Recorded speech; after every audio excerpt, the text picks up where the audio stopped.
One of the most common questions I get from leaders all the time is, how do I hold my people accountable? What do I need to do? Just fire people who aren't getting the job done?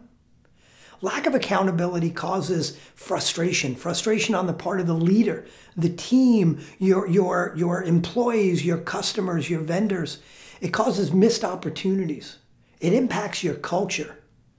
It breeds a lack of trust in the organization, and it creates real silos in the organization. It means you have great ideas, but you have no real ability to execute on it.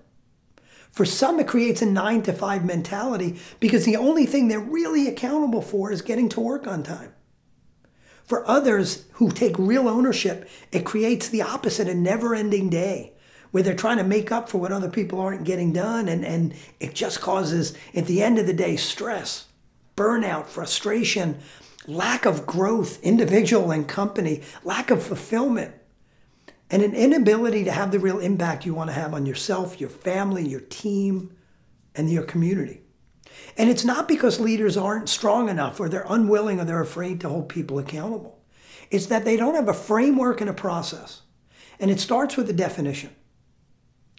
Accountability is different than responsibility. Responsibility could be one person, it could be 1,000 people. Responsibility is who's rolling up their sleeves to get the job done. Accountability is always and only one person.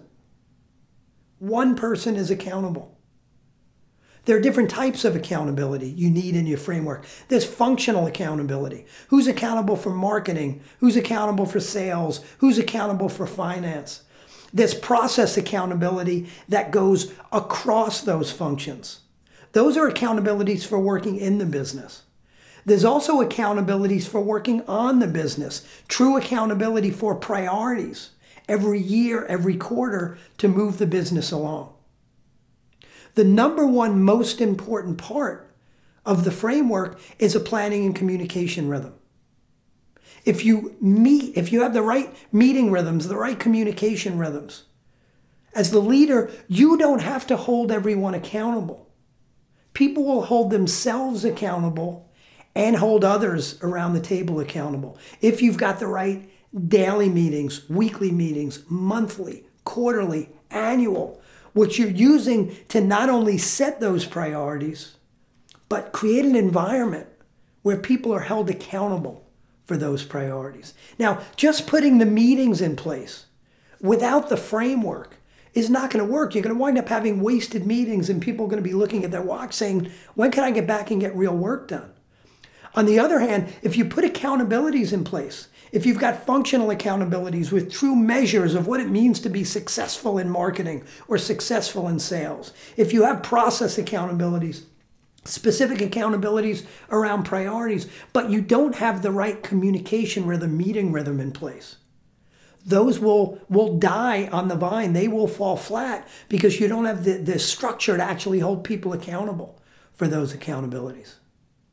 So my question for you is, when are you going to move forward to put a framework in place to get those results? Where are you right now?